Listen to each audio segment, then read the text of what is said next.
Today, for Nepal, is a very special day. We have many festivals today, and we celebrate it. Today, we got a Republican state. We achieved, and we celebrated. And annual budget we declare today. This is another occasion for us. And particularly, today, some 72 years before, Mount Everest was conquered by Edmund Hillary and Tenzing Norgay. I would like to respect them and other climbers as well. And the first climber who climbed more than 8,000 meters altitude for the first time, Annapurna first, coming from France, Maurice Sargeau. Maurice Sargeau, he came and climbed for the first time. It was not the highest, but it was more than 8,000 meters high, and it was first mountain and climber who conquered more than 8,000 meters altitude.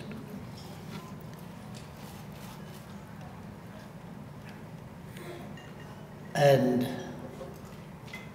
Mr. Maurice Sargeau, he lost his fingers and toes.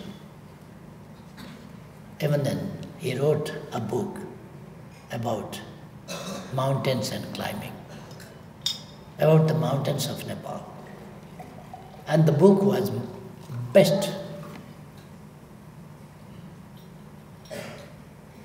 which was best sold of that year, first in number.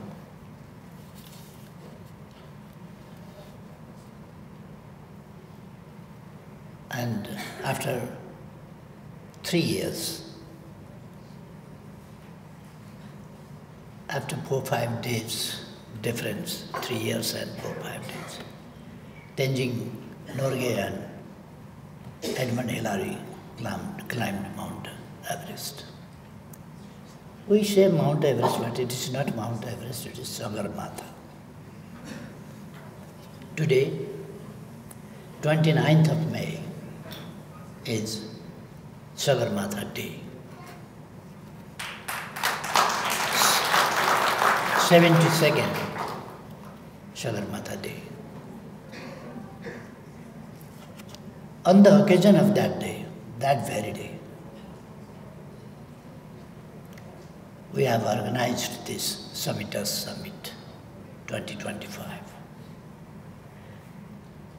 On this occasion, I would like to appreciate all the friends who are climbers, who successfully climbed. And I would like to pay homage, respect to those climbers who give their life during the climbing or being related to the climb. Anyway,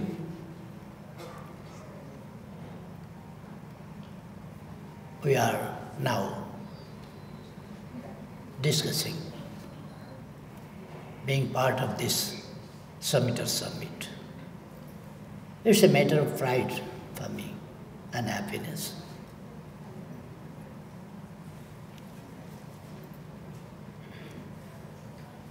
यति बेला हामी यो समिटर्स summit शिखर आरोहीहरूको शिखर सम्मेलनमा सहभागी भइरहेका छौँ र यस अवसरमा हामी यस क्षेत्रका समस्याहरू को पनि चर्चा गरिरहेका छौँ। यस क्षेत्रको विगत वर्तमानको समीक्षा गरिरहेका छौँ र यस क्षेत्रको फ्युचरको बारेमा पनि छलफल गरिरहेका छौँ। यस क्षेत्रको भविष्य कसरी सुरक्षित, सुन्दर र उन्नत बनाउन सक्छौँ।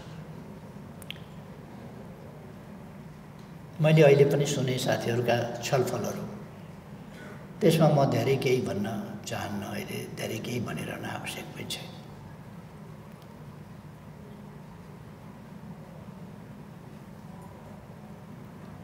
यस क्षेत्रमा अहिले खास गरी सगरमाथा क्षेत्रमा फोहोर मैलाको समस्या, त्यसलाई सफा गर्नुपर्ने समस्या, 2 राउन्ड हामीले त्यसको क्याम्पेन चलाइसक्यौँ, तर पनि त्यो भइसकेको छैन। अझै पनि हामीले अभियानको रूपमा सगरमाथालाई सफा राख्ने प्रयासलाई निरन्तरता दिनुपर्नेछ। त्यसमा केही रुल्स रेगुलेसन पनि बनाउनु पर्नेछ। जसले लिएर जान्छ उसले कुनै पनि फोहोर त्यहाँ गर्न पाउँदैन र जे लिएर गएको हुन्छ त्यो चिज यदि बिस्कुट खायो भने खोल बुझाउन ल्याउनुपर्छ फेरि बेस क्याम्पमा। यस प्रकारका रुल नराख्ने हो भने अर्को आरोही चाहिँ त्यही फोहोर मात्रै सफा गर्नका लागि जानुपर्ने हुन्छ। एकजनाले फ्याँकेको फोहोर फेरि 2 जना सफा गर्ने अर्को चाहिन्छ। त्यसो भएर फोहोर सफाइको पनि बन्दोबस्त गर्नुपर्ने हो कि। अहिले हामी ऐनको संशोधन पनि गर्दैछौँ, नियमको संशोधन पनि गर्दैछौँ। यसमा विभिन्न पक्षहरूको बारेमा छलफल गर्नेछौँ। त्यहाँको भइरहेको क्राउडको बारेमा,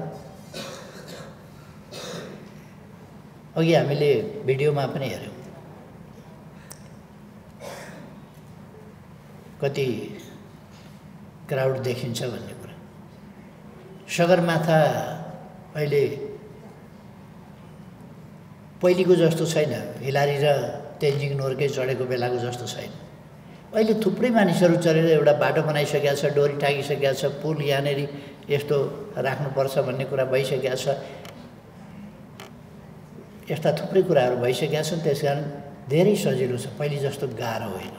पहिले धेरै गाह्रो थियो, अहिले अलिक जो पनि चढौँला जस्तो र अरू प्र्याक्टिसै नगरी एकैचोटि सगरमाथा जाउँला जस्तो गर्छ मान्छे। किनभने चढाइदिने शेर्पा छँदैछ, पुर्याइदिइहाल्छ माथि भन्ने ढुक्क छ उसलाई।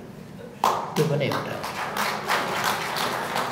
सोलु, सगरमाथा र शेर्पा 3टा छ त गजब छ नि। फेरि सोलुमा सगरमाथा छ, सगरमाथालाई हिमाललाई शेर्पाले चिनिहाल्छ, चढाइदिइहाल्छन् भन्ने जो पनि जान खोज्छ। त्यति हल्का पनि अलिकति बनाउनु भएन जस्तो लाग्छ।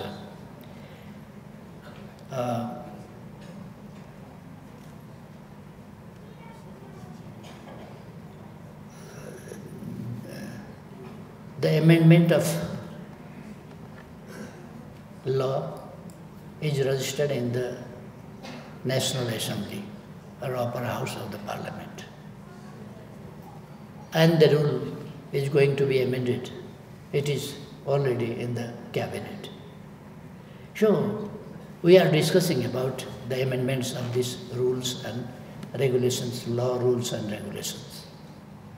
How we can improve the situation in Sagarmatha, in Mount Everest, in Sagarmatha. How we can make Sagarmatha cleaner and easier and very safe too. त्यसो भएर केही छ गर्नुपर्ने कुराहरू भने माउन्टेनियरिङ एसोसिएसन छँदैछ,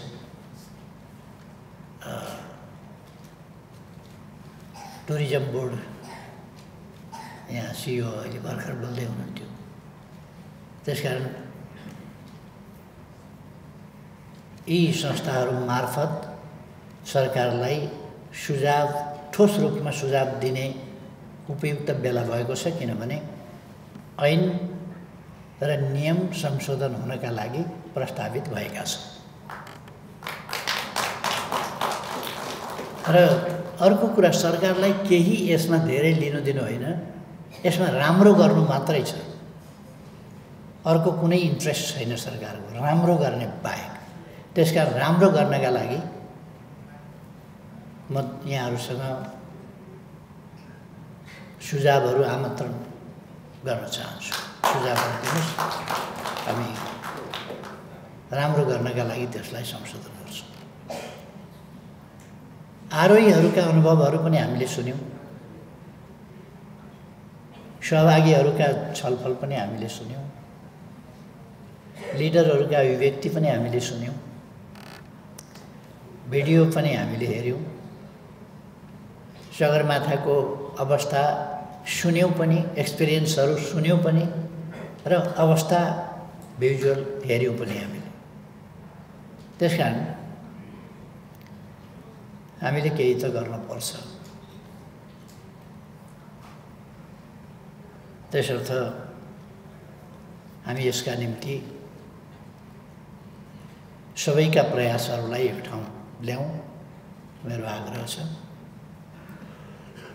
मलाई खुसी लाग्छ, मैले 8000 मिटरभन्दा माथि आरोहण गर्ने मौरिस हर्जोगलाई नेपाल एम्बेसी पेरिसमा भेटेर उहाँलाई सम्मान गर्ने मौका पाएको थिएँ। I met him, I forgot the date, but I met him and awarded him for his very historical work. Mr. Maurice Herzog and his wife, Madam Herzog.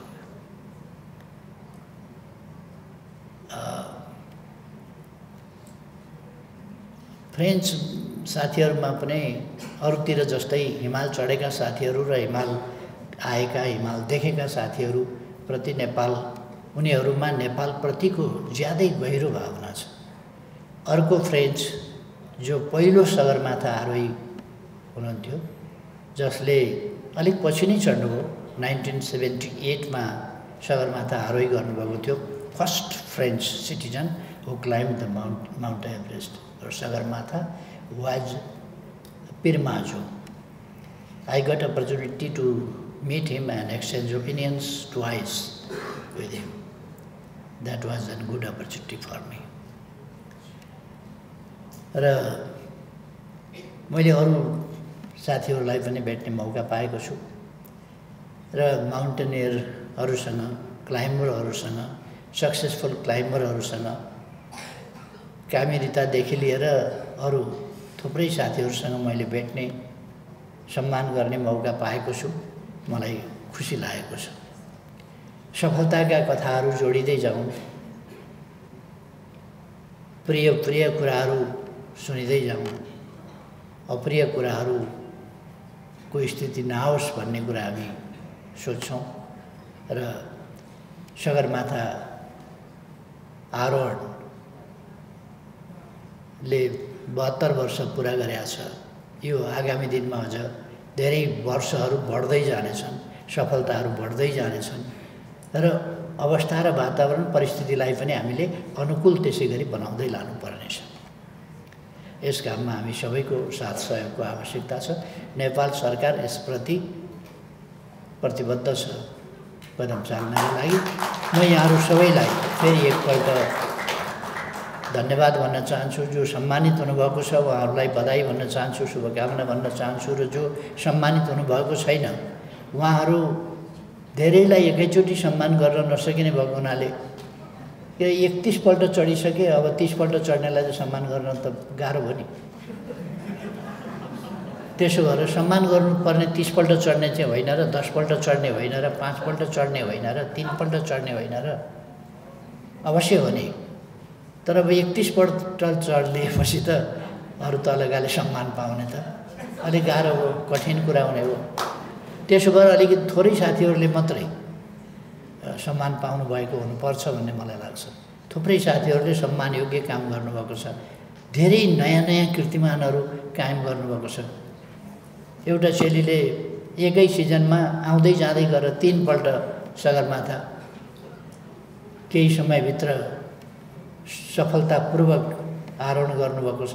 यस्ता कीर्तिमानहरू छन्। छोटो समयमा सगरमाथा आरोहण गर्नुभएको छ। बिना अक्सिजन सगरमाथा आरोहण गर्नुभएको छ। दुनियाँका निम्ति आश्चर्यका कुरा। तर हामी केही कुराहरूमा होसियार पनि हुनुपर्दछ।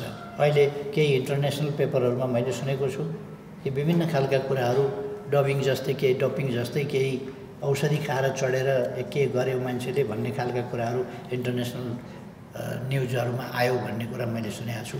त्यस्तो हो भने त्यस्तो कुराहरू नहोस् भन्ने म आग्रह गर्न चाहन्छु। कसैले त्यस्तो गर्यो भन्ने कुरा त्यस्तो हुनु हुँदैन। त्यो सगरमाथासँग पनि बेइमानी यो त भएन। त त्यसो भएर त्यस्तो कुराहरू यदि भयो भने त्यसलाई रोक्नुपर्छ र हामीले त्यस्ता कुराहरूमा ख्याल पनि गर्नुपर्छ। अब म धेरै समय नलिउँ। यो समिट अत्यन्तै भव्यताका साथ बिहानदेखि तपाईहरुले बिहान प्रभात फेरी गरेर त्यहाँबाट सुरु गरेर दिनभरि तपाईहरु लागिराख्नु भएको छ। यसमा तपाईहरुको यो उत्साहलाई यो थकाइ नलागिकन अनटायर्ड जस्तो निरन्तरको प्रयास र सहभागितालाई धन्यवाद भन्न चाहन्छु। धेरै धेरै धन्यवाद भन्न चाहन्छु। र अब सबैमा शुभ रहोस्। यो सफल भएको छ। सफलताको कीर्तिमानलाई अगाडि बढाउनुपर्छ। यसलाई अझ बढी हामीले इन्टरनेसनलाइज पनि गर्दै जानुपर्छ र यसमा आकर्षण पनि बढोस्। तर आकर्षण भेट तन्त्रमा पनि नजाओस्। सगरमाथा धेरै सस्तो चिज पनि बनाउन भन्दा अलिकति त्यसको वेट पनि राख्ने तरिका पनि अवलम्बन गर्नुपर्छ भन्ने मलाई लाग्छ। म सबैमा शुभकामना व्यक्त गर्दै आफ्नो भनाइ टुङ्ग्याउँछु। धन्यवाद।